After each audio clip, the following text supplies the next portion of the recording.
Pai, grato por essa oportunidade de nos reunirmos em Teu nome. Obrigado pela Sua presença aqui em nós. Que seja gracioso, que seja poderoso, que seja renovador, que faça toda a diferença em nossas vidas, Pai, como lhe é comum. Grato por essa oportunidade. Faz a Tua vontade. Em nome de Jesus. Amém. Amém.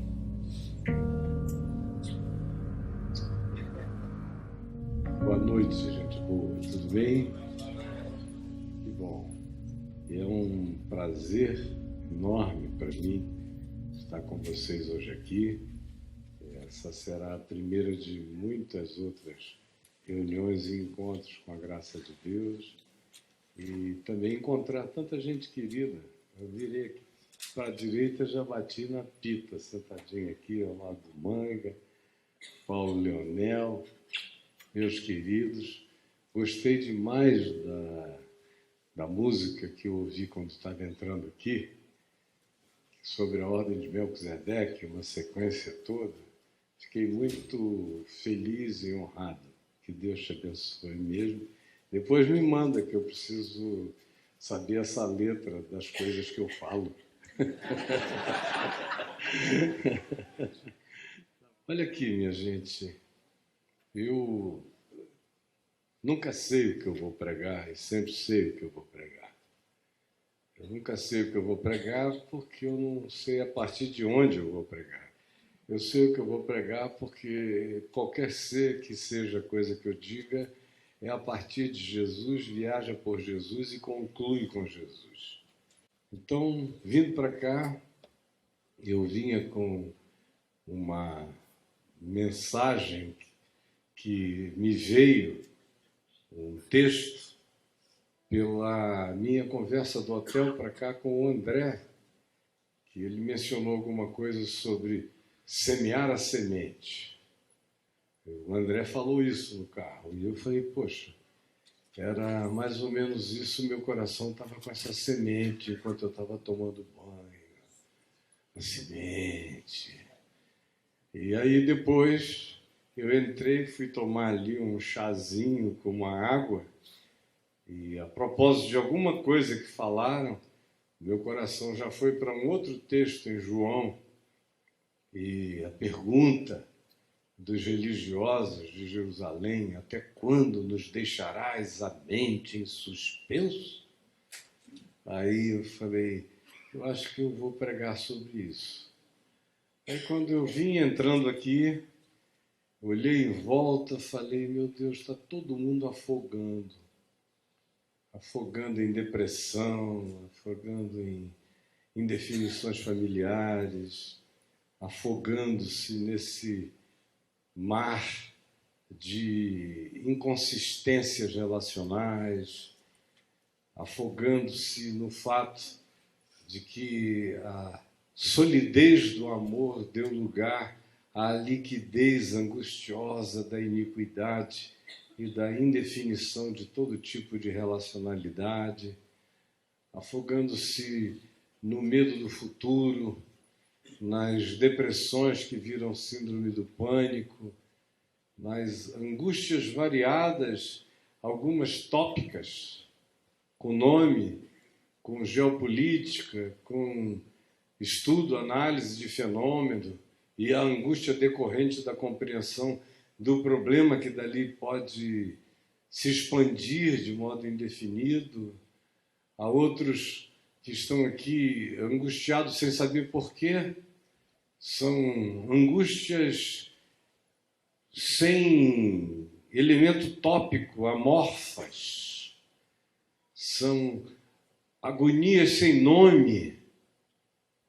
São pulsões estranhas, vontade recorrente de morrer. É o que acontece com quase todo mundo, as pessoas mais sãs. De vez em quando sentem uma vontade de desaparecer. São aqueles dias que, se você tivesse a opção de apertar o botão de nihilo, de nada, de coisa nenhuma, na vida o indivíduo faria, se não doesse e não tivesse inferno, segundo as escatologias do medo, que é o que mantém muita gente sem fazer o ato de autoextermínio com medo da consequência escatológica. É quando o medo do inferno mantém pessoas vivas, só porque até agora o inferno é pior do que a vida delas. Mas chega um dia em que a vida presente fica tão angustiosa que o inferno deixa de ser uma reflexão proibitiva para o ato de autoextermínio, como a gente vê acontecendo todo dia, toda hora, crescendo no planeta em todas as direções.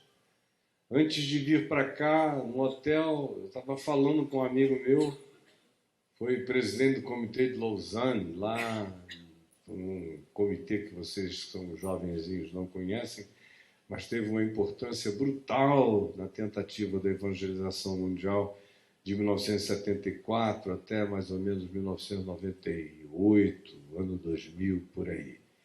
E ele estava justamente me falando disso, numa reunião em Albuquerque, nos Estados Unidos, com líderes jovens, e ele disse: Caio, a angústia para todo lado aqui é essa. É gente sem razão para viver e pregando o evangelho, e são pastores, estão atrás dos púlpitos, ensinam a escritura, mas não sabem se sobreviverão mais uma semana, aquela angústia de ser terrível. E isso cresce indefinidamente.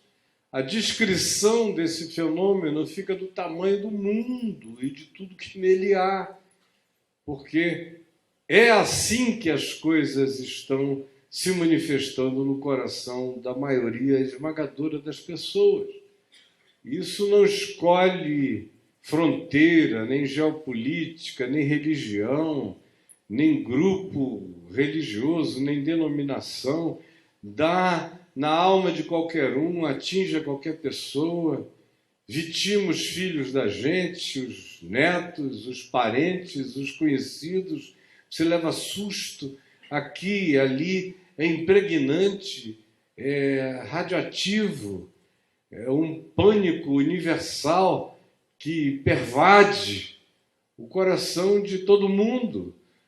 Antigamente você tinha isso muito mais entre os que pensavam, os reflexivos, ou entre aqueles que tinham já esgotado todos os mecanismos consumistas de ilusão.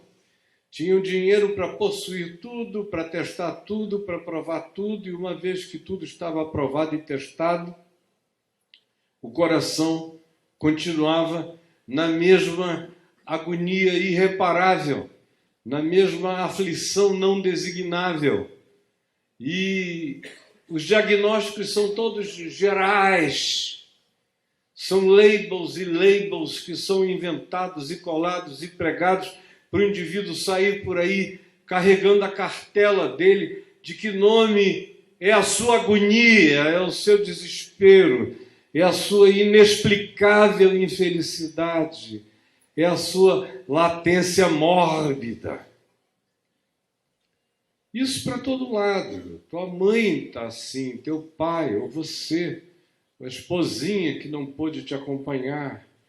Eu encontro toda hora, por incrível que pareça, gente apaixonada enquanto sente a pulsão de se matar.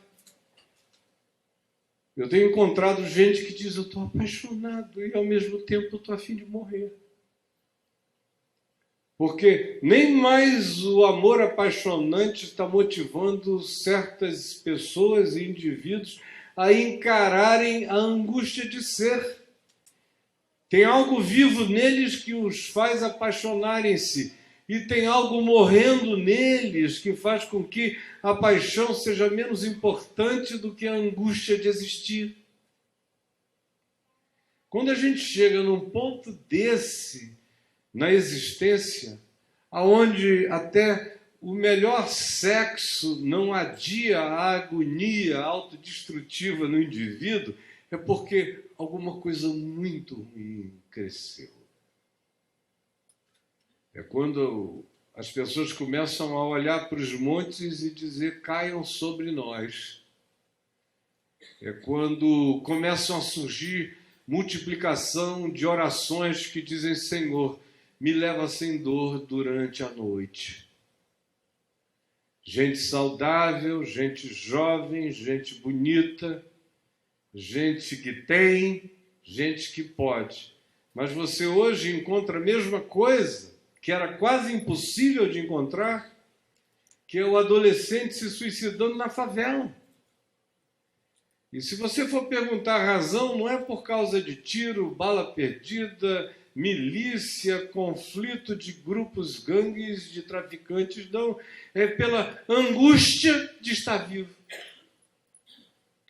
Quando o pobre começa a querer se suicidar, vocês podem ter certeza que o termômetro da angústia chegou ao abismo. Por quê? Porque a fome, a miséria, a instabilidade, a não segurança, a incapacidade de qualquer previsão futura mínima que o indivíduo possa ter, porque o pobre não tem isso, e é o que o mantém regularmente lutando, sem pensar em existencialidade, em dor, em agonia, em angústia, em pânico, em depressão, em nada, porque a fome e o medo da fome são propulsores existenciais poderosos que fazem com que o indivíduo adie as angústias da alma, que passam a ser quase luxos existenciais diante da ausência de alimento físico. Mas chegamos num ponto e num tempo no qual o pobre está se angustiando com a angústia existencial da classe média para cima, dos que já solucionaram o problema do pão. Vejam o nível dessa agonia. O indivíduo sem pão não está pensando na sobrevivência, está pensando muitas vezes em não aguentar a existência, não é pela pobreza, é pelo vazio. Aí você pega os dois extremos. O rico apaixonado, ainda assim sente vontade de morrer, e o pobre faminto, ainda assim sente vontade de se matar. Os extremos da humanidade estão se fechando numa mesma angústia de existencialidade. Nada é concreto. Os meus casamentos, os modos de fazer casamento, eu estou fazendo um casamento há 46 anos. No curso desse quase meio século, eu mudei o modo de fazer casamento. Quando eu comecei a fazer os casamentos, tinha uma certeza enorme que aquele cara e aquela menina iriam ficar velhos juntos. Ia ser bonito, ia ser como sempre foi. Depois de um tempo, a média foi para cada dois que você casava, um se separava. Agora a média aumentou. Agora, no quarto casamento, talvez o cara tenha uma chance de ficar até o fim da vida. Mas antes disso, está ficando cada vez mais complicado. Você quase que casa dizendo: bom, até o próximo quinquênio. A gente se vê daqui a 5 anos. A cada quadriênio a gente checa, e olha lá, de vez em quando eu caso casais que não fazem 1 ano de casado, já se separaram. Já tive alguns que se separaram na lua de mel por incompatibilidade de gênios. Uma semana de convívio gerou a insuportabilidade entre eles. Aí você vai vendo. Aí a guerra ideológica, a ideologia de gêneros. Um grupo diz: não, se nascer com pinto é homem. O outro grupo, e aí o mesmo grupo diz: se nascer com pepeca é mulher. Aí vem vários outros grupos que dizem: não, depende. Pode nascer com pinto e se sentir mulher, pode nascer com pepeca e se sentir homem. Aí já tem um outro grupo que diz: vocês são muito maniqueístas, estão divididos só entre homens e mulheres. Tem um alfabeto enorme de variações. Enorme. Aí vem uns e chamam isso de ideologia de gênero. Aí vem um outro grupo e diz: não, é apenas crise de identidade.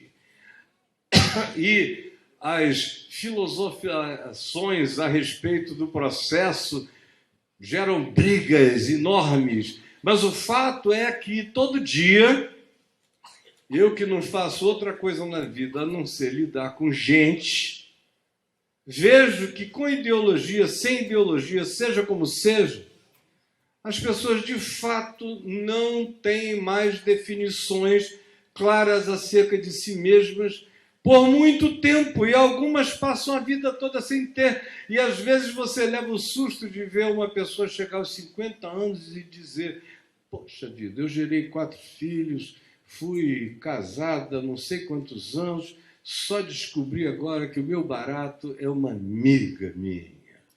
Aí separa para lá, para cá, como o cara também. Você entra lá no meu portal, se fizer essa pergunta, tem milhares de sujeitos dizendo a mesma coisa. Foi só muito depois que eu descobri. Ou também tem aquele grupo que diz: tanto faz, por que vocês têm essa necessidade de definição de identidade ou de gênero? Depende do dia, da hora, do turno, da circunstância. Não tem absolutamente nada para ser definido. É um slime, é uma geleca. Sim, você pode dar a forma que você quiser. E isso vai ficando cada vez mais próximo do que a gente chama de líquido, que não tem solidez, que não tem palpabilidade, que não tem definição do ponto de vista de formatação, que pode ser qualquer coisa, que cabe em qualquer situação, que não está aberta a nenhuma forma de fixação, e é esse o ambiente no qual todos nós estamos vivendo. Esse é o mundo à nossa volta, e olha que a gente ainda está num país careta, demais. E da última eleição para cá, a gente foi para um regime de neandertais, de tão para trás que avançamos. É o Back to the Past, é o nome do filme, não é To the Future, é To the Past.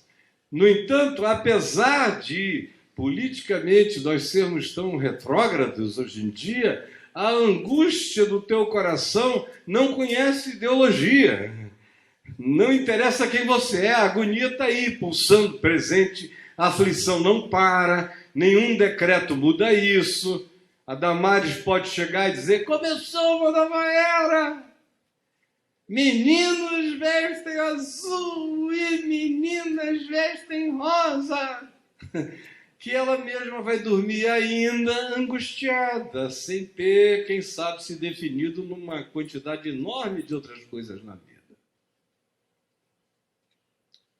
E isso não é novo.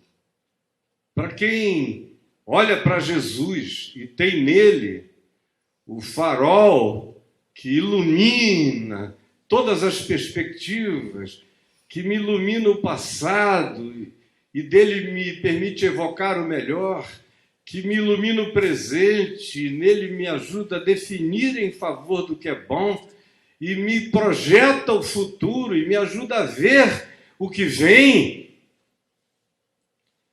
Quem tem essa possibilidade, esse olhar e essa perspectiva, não se assusta, como eu não estou assustado com nada disso.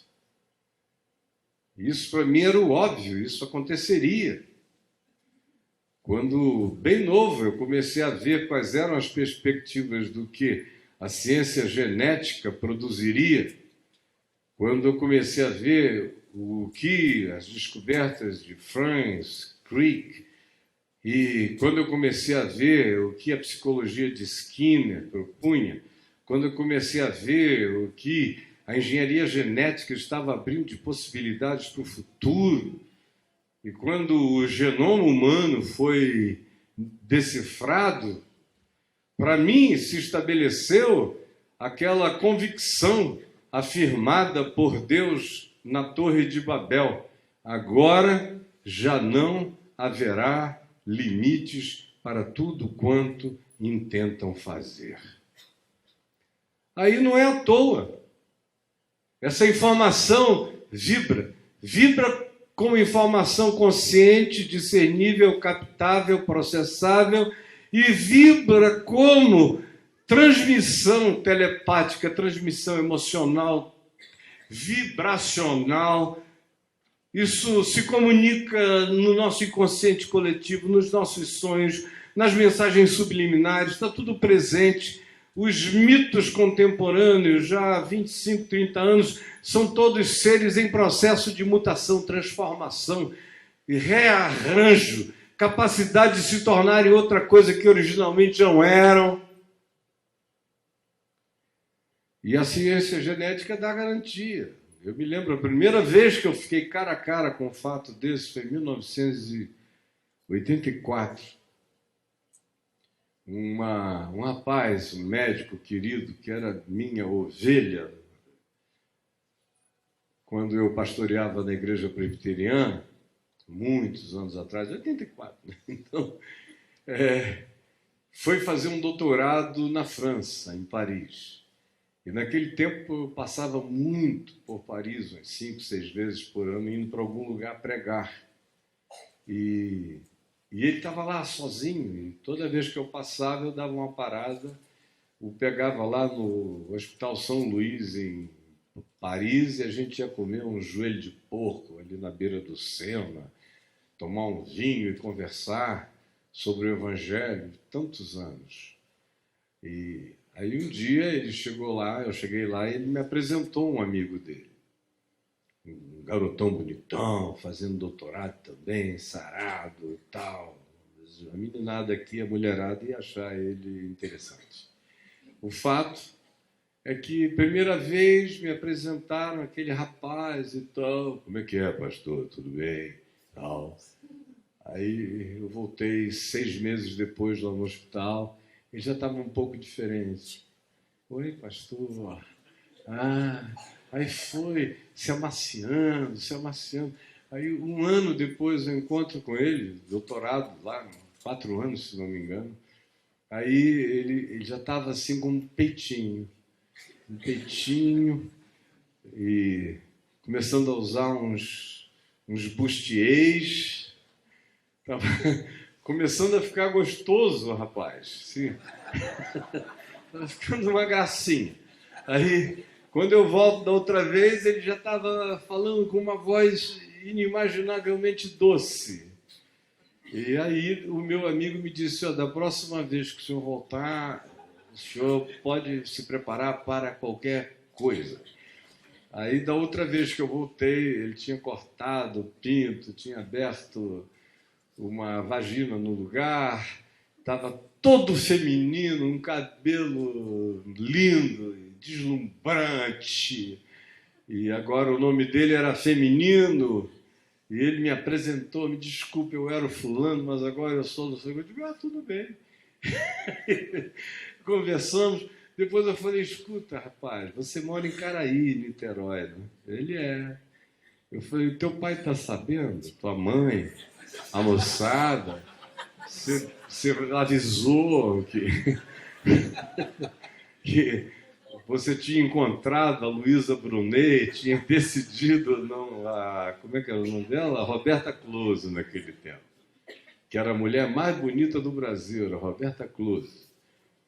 E você só descobria que tinha alguma coisa ali quando você olhava o tamanho do sapato, que era... O sapato não dá para reduzir o pé, cortar. Então, o pé era masculino, mas o resto era uma das mulheres mais lindas do país. Você já falou que você vai voltar Roberta Close para cá? Falou: esse aqui é o meu problema, ninguém sabe. Eu falei: cara, você é médico. e não é cardiologista. A especialidade dele era dermatologia. Falei, se você não avisar para eles, convide todos os amigos cardiologistas, porque a família vai infartar. Se você puser o pé lá em 84, aí já seria 88, não vão estar preparados. Então, o que nos cerca é isso, e eu vejo a agonia, por exemplo, de pais que não sabem o que fazer com esse fenômeno. Os filhos, os netos. Outro dia, uma pessoa que trabalha com a gente, tem um ano mais ou menos, ligou lá para casa e falou com a Adriana que precisava correr lá em casa, falar comigo e com ela, urgente, era um casal muito amado. Que uma coisa horrorosa tinha acontecido. Falei, meu Deus, o fulano descobriu que o fulano, já com quase 60 anos, gosta mesmo de outras coisas. Será isso? Aí eu fiquei pensando, não é ela que se apaixonou por não sei o quê. Aí fui vendo as alternativas do horroroso, câncer, incurável, já terminal. Horroroso, o que será? Aí chegam, eu e a Adriana preocupados, senta aqui, fulano, senta, fulano. Aí eu virei e falei, escuta, me conta, que coisa horrorosa é essa? Aí ela começou a chorar e falou, ai, pastor, o meu filho, fulano de tal, é gay. Falei, ai, que alívio, pelo amor de Deus.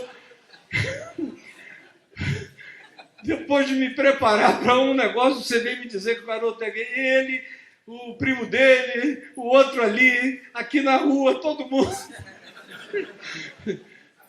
Nesta reunião aqui tem um bocado. Manifestos e enrustidos, tanto faz. Está lotado. E você vem me dizer que essa é a coisa horrível? Dê graças a Deus, porque o menino está aí inteiro, vivo, é crente, ama Deus, está lidando com uma situação que ele não desejou, não buscou, e teve a coragem de te dizer que essa é a agonia dele.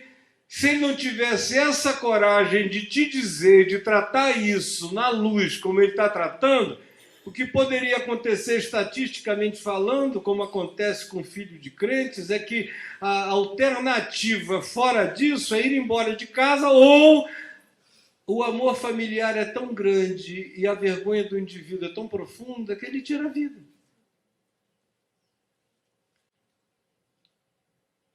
E o nome que o Zygmunt Bauman deu para esse estado de coisas que eu aqui defino de maneira tão superficial e rápida foi sociedade líquida, feita de amores líquidos, de relações líquidas, não concretas, não duradouras, necessariamente fluidas, sem aceitarem nenhum tipo de fixação, de fixidez, de qualquer que seja a realidade que traga um mínimo de estabilidade para a mente, para o coração, para as emoções, para a perspectiva de futuro, de vida, do que quer que você chame vida ou tenha chamado vida até o dia de hoje. E isso me traz, como me levou ontem em Niterói, no Teatro Municipal, onde eu estava falando, a desejar ler o texto que eu lerei agora, em Mateus capítulo 14, do verso 22 em diante, que coloca Jesus nesse ambiente líquido, de fluidez, de não solidez, de inviabilidade para o caminhar humano. Porque o que eu acabei de descrever aqui é um cenário de afogamento, de angústia, de desespero, de inadaptabilidade, de inadequação da mente, da alma humana, conforme nós a conhecemos e conforme ela se formou nesses milênios de construção, de sinapses, de definições, de necessidade de procriação para que a humanidade continuasse até bater no muro da ciência genética que prescinde de sexo, de homem e de mulher em acoplagens de natureza natural, onde você pode se reproduzir para além do que seja o limite até então estabelecido, quando você pode deixar aqui as suas sementes para serem reproduzidas depois que você for, e agora a perspectiva de instalarem chips na mente dentro de 5 anos para você começar a fazer download de tudo. É um cenário para o qual eu não fui feito para viver, nem você, mas que nem por causa disso ele é uma surpresa para Jesus. Ele não é uma surpresa. A sociedade líquida não é uma surpresa para quem andava sobre as águas. Logo a seguir, compeliu Jesus os discípulos a embarcar e passar adiante dele para o outro lado, enquanto ele despedia as multidões. E, despedidas as multidões, subiu no monte a fim de orar sozinho. Em caindo a tarde, lá estava ele, só. Entretanto, o barco já estava longe, a muitos estádios da terra, açoitado pelas ondas, porque o vento era contrário. Na 4ª vigília da noite, foi Jesus ter com eles, andando por sobre o mar. Já no meio da noite, na escuridão, vento, ondas vagas, encapelamentos, insegurança. E eles dentro do barco em pânico. E Jesus foi andando sobre o mar. Atravessou o ambiente líquido, inóspito para a passagem humana, na direção deles que estavam todos angustiados, amedrontados, apavorados no mesmo barco. Assim como nós, estamos todos, meus amigos, no mesmo barco. Não tem nenhuma galé passando por ali dando segurança maior. Isso acontece na vida de qualquer um, o que nos coloca no mesmo barco. E se eu começasse a perguntar aqui, em associação às coisas que eu já disse hoje à noite, qual delas você conhece por experiência em você, ou na sua família, ou na sua esposa, ou em relação aos seus pais, ou em relação aos seus filhos ou netos? Uma quantidade expressiva de pessoas, sinceramente, teria que dizer: está acontecendo comigo, e nós, com certeza, temos que admitir que estamos no mesmo barco. Mas essa sociedade, assim chamada líquida, não é surpresa para esse que vai ao encontro deles, no meio da noite escura, andando sobre as águas. Portanto, lá vem ele. E os discípulos, ao verem-no andando sobre as águas, ficaram aterrados e exclamaram: é um fantasma. É o que eu vejo que está acontecendo aqui entre nós. Quando eu digo aqui entre nós, é na terra inteira. Todos os informes que eu tenho do que está acontecendo no mundo descrevem o mesmo cenário, porque globalizada é essa angústia todo dia, com pequenas variações culturais, mas não há disfarce para a universalização dessa agonia. E o que eu vejo, e é o que explica a razão pela qual tem tanto crente se matando, é porque a impressão que chegou para a maioria das pessoas é que a gente entrou num ambiente para o qual não havia previsão no Evangelho. Não é essa a sensação que muita gente tem aqui? A gente foi ensinado muita loucura. Eu digo a gente porque eu vi o que estava acontecendo com vocês. Graças a Deus me excluam fora dessa. Porque desde cedo eu sempre disse o oposto. Por isso não preciso fazer adaptação de nada. Eu sempre soube que esse tempo chegaria, que essa realidade absolutamente indefinível, que é completamente líquida e, portanto, é afogante, nos faz sossobrar, nos torna inadequados para viver. Não temos guerras para esse tempo, para essa hora, para essa era. Não fomos adaptados para viver nessa agonia. Não somos anfíbios para viver nesse processo. E a maioria se afoga de angústia, de medo, de indefinição, ou mesmo quando não processa isso lucidamente, responde inconscientemente a isso na manifestação da angústia, da tristeza inexplicável, da depressão, do medo, do pânico, do indefinível, do não pontuável, e que atinge de todo lado e chega com todas as caras e não poupa ninguém. E não há uma terra de gozem para os crentes. Vocês sabem o que é isso? Não é uma terra de prazer sexual, terra de gozem.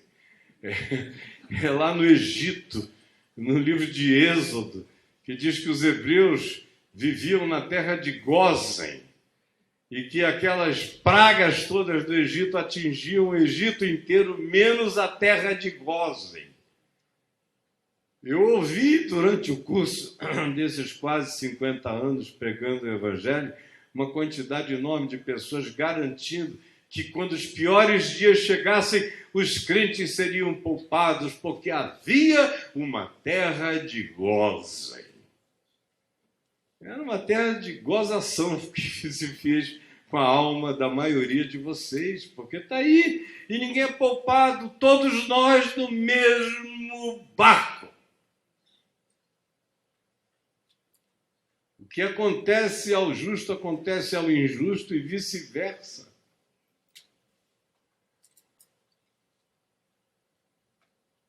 E a maioria de nós foi treinada com expectativas pré-definidas acerca de como Deus agiria nesse tempo, nessa hora. E tudo que se disse que Deus faria nesse tempo e nessa hora não está acontecendo conforme as predições. Você vê líderes de comunidades enormes, de milhares de pessoas, mas a esposa dele em casa está angustiada, sepultada em aflição inexplicável, enquanto ele prega prosperidade, poder, vitória, mas ninguém pode encontrar com a mulher dele, senão a coisa toda cai, porque ele está vendendo aquilo que dentro da casa dele não é verdade, e ele sabe que não é. Mas é essa pseudo-positividade que traz milhares e milhões de dinheiros para o cofre da mentira. Mas nós estamos no mesmo barco e despreparados até para a chegada de Jesus entre nós. houve tantas pré-definições. Aqui mesmo, nesse texto do Evangelho, se você abrir em João, no capítulo 6, você vai ver o paralelo dessa narrativa de Jesus andando sobre o mar, e você vê que os discípulos que foram compelidos por Jesus a atravessarem antes dele, porque ele ficou para trás despedindo as multidões, se sentiram estranhos quanto a irem sem Jesus. E o que eles fizeram?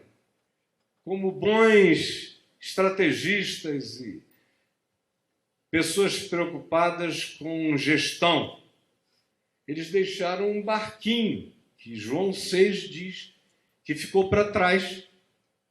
Que no dia seguinte, quando eles chegaram, não encontraram Jesus, a multidão encontrou só um barquinho que tinha sido deixado pelos discípulos para Jesus usar e ir atrás dele. No mar da Galileia, com aquele vento da depressão sírio-africana soprando contra do norte para o sul, e eles tinham que fazer uma diagonal de Tiberíades para Betsaida, no pior do vento contrário. Mas deixaram um barquinho e ficaram olhando no horizonte. Jesus, segundo a escatologia deles, Jesus pré-tribulacionista, vem antes que o bicho pegue. Aí o bicho pegou, pá! Aí não, Jesus tribulacionista. É o Jesus que vem no meio, é o medium, que vem no meio antes da carne torrar. Aí a carne passou. Está ficando preto. Aí o cara, o que eu faço? O amilenismo já acabou, porque antes era a expectativa de que a humanidade criaria um tempo de 1000 anos de felicidade. Era outro barquinho escatológico. Ficou para trás, lá atrás, coitado. Aí chegou um pessoal que começou a ver o que está acontecendo.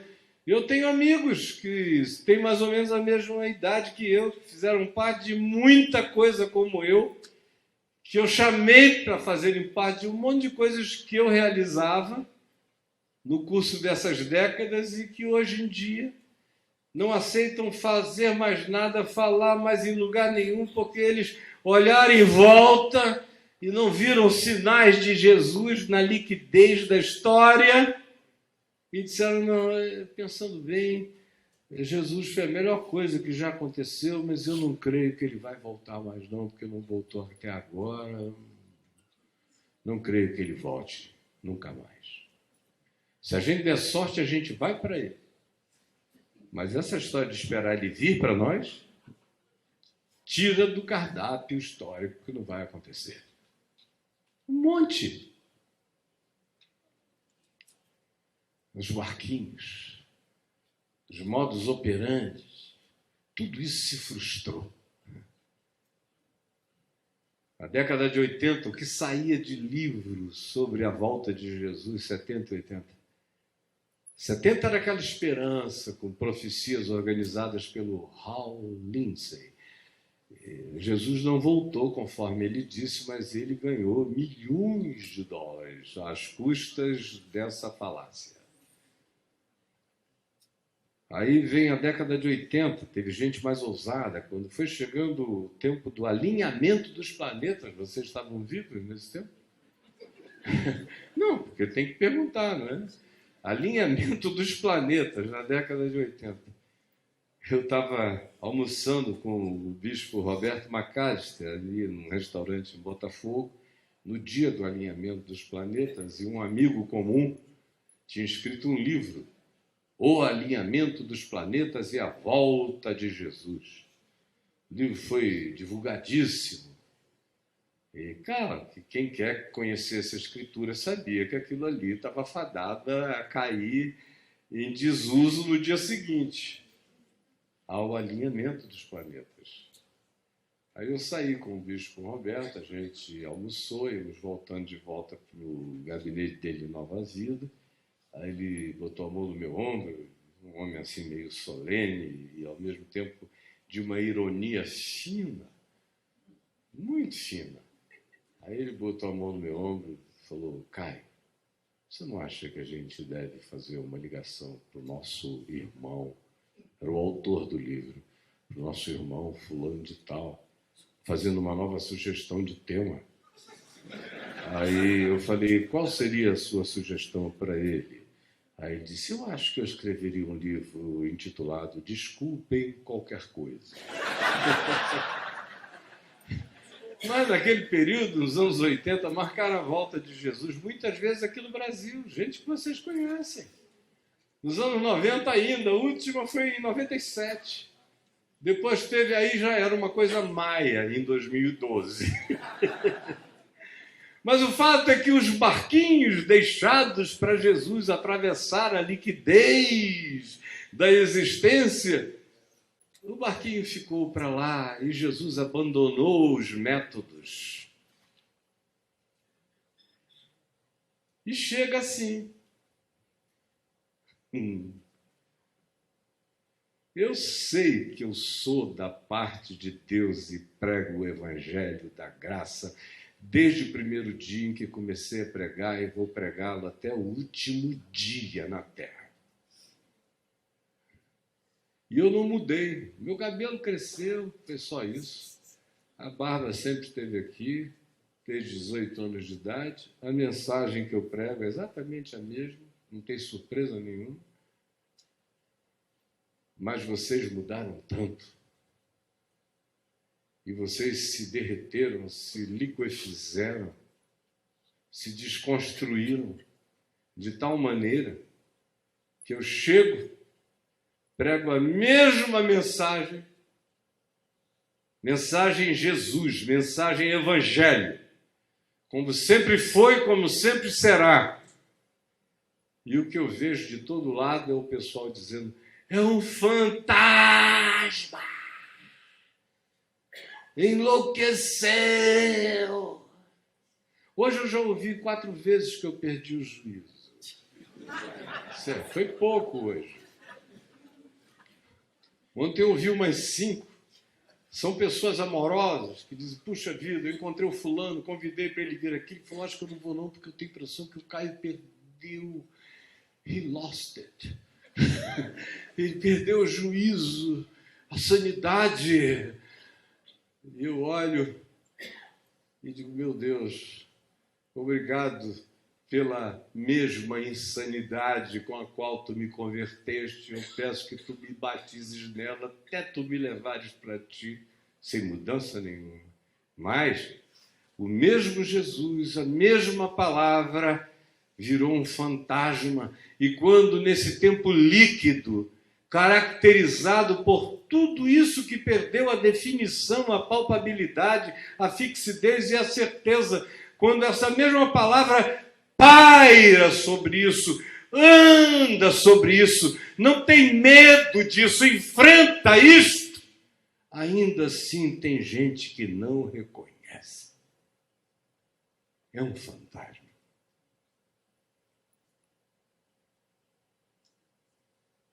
A tristeza é que Jesus está vindo, andando sobre as águas. Eu estou encontrando com ele todo dia por aí, nos lugares mais impensáveis. Mas a maioria de nós não consegue perceber a graça de Deus em movimento nesse tempo de angústia líquida, de vento contrário, de vagas, de ondas, de pânicos, de medo.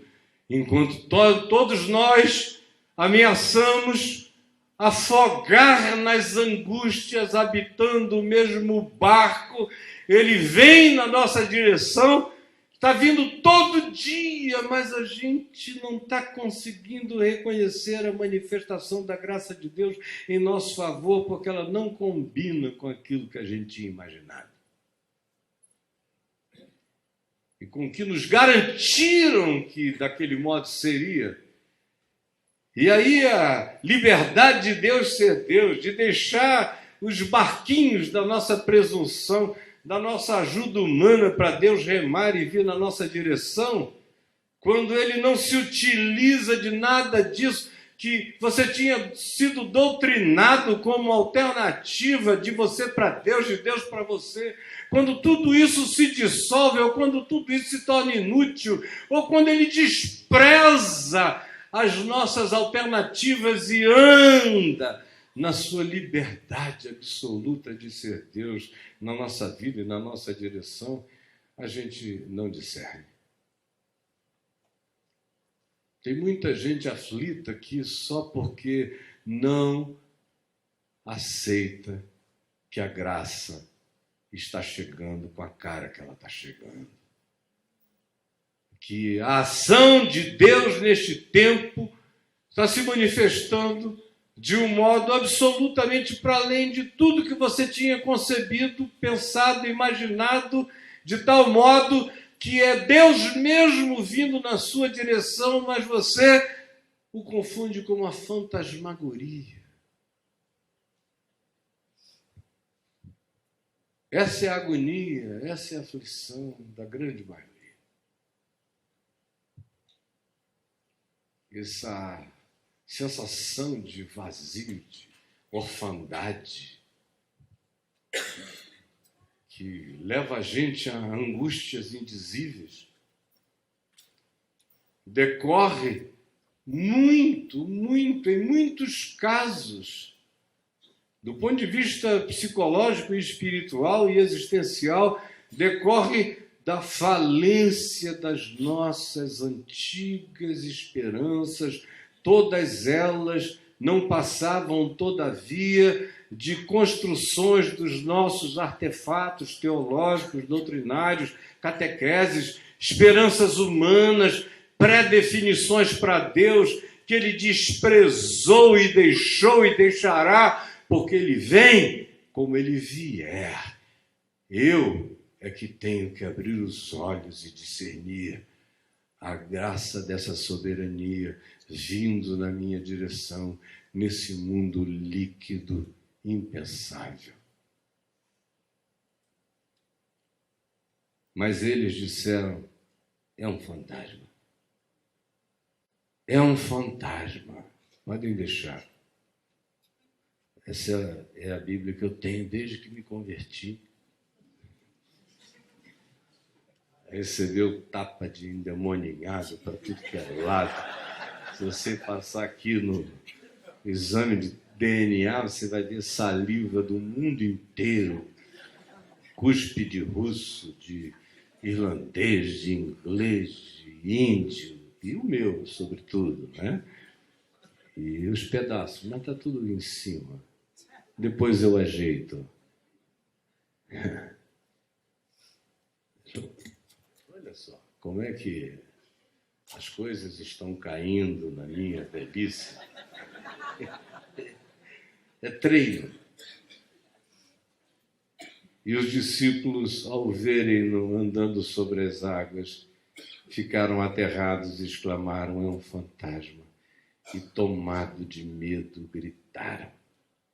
E Jesus imediatamente lhes disse, não temais, tende bom ânimo. Sou eu. Que coisa mais linda. Eu não sei para vocês, eu devo ser um idiota. Mas eu fico apaixonado. Eu encaro o Titanic, eu vou para as cabeças, não quero nem saber. Se Jesus é quem Jesus disse ser, e se Ele é quem eu creio que Ele é, pelo amor de Deus, olha só. Mas Jesus imediatamente lhes disse, não temais, tende bom ânimo, não temais. Isso, para mim, é tudo. Mas você tem que crer que Ele é Ele, e que a palavra dEle realiza isso se eu creio.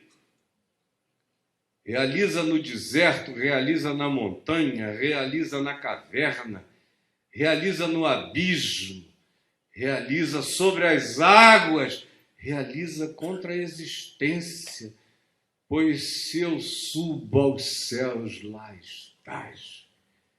Se eu faço a minha cama no mais profundo abismo, lá estás também. Se eu tomo as asas da alvorada e me detenho nos confins dos mares, ainda lá me guiará a tua mão e a tua destra me susterá. Se eu digo as trevas com efeito me encobrirão e a luz ao redor de mim se fará noite, até as próprias trevas não te serão escuras, pois para ti as trevas e a luz são a mesma coisa. A porção seca, sólida, ou a líquida, inatravessável, também são a mesma coisa. Mas ele tem que ser ele para mim, não uma fantasmagoria. O Cristo não percebido, não definido, é assustador na hora em que a existência fica líquida. Ele parece ser um elemento a mais do nosso pavor, enquanto a gente não o discerne, não o acolhe e não crê nele. Aí você diz, eu tenho crido nele desde que eu sou pequenininho. Não, meu querido, desculpa, mas não é verdade, não. Não creio, desculpa. Porcaria nenhuma. Olha só como é que é. Como você não crê. Olha aí para a tua vida, vê se tem o que ele prometeu que ia ter. Ele disse, quem crê, dá onda. Se você crê, meu irmão, dá barato. Se você crê, o bicho pega. Mas é crer, tem que crer. Não é esse negócio, essa nossa empolgaçãozinha, que dá até com mais força no Maracanã. No jogo do Flamengo contra o Vasco. Botafogo e Fluminense não dá tanta onda, não. Mas Flamengo e Vasco, Flamengo e Corinthians, o negócio dele dá onda. E é carnal a onda. Alguns cultos com muita música, muita alegria, dá um barato. Mas passa logo. Eu estou falando de um negócio que separa os meninos dos homens. Vocês entenderam? Quando ele é ele, aí caiam 1000 ao teu lado, 10.000 à tua direita, tu não serás atingido, não é porque nada te acontecerá, pode acontecer qualquer coisa, mas mesmo que te aconteça, tu não serás atingido, porque tu não és teu corpo, tu és tua mente, tu és teu espírito, tu és tua consciência. E isso que tu és não será atingido por nada se tu creres assim. Tem de bom ânimo. Sou eu. Cara, quando Jesus me disse algumas vezes no curso da vida, calma, sou eu. Vocês não têm ideia do que aconteceu. Eu me lembro de um dia, em setembro de 1998, na Flórida, em Miami, daquela história de bruxaria política chamada Dossiê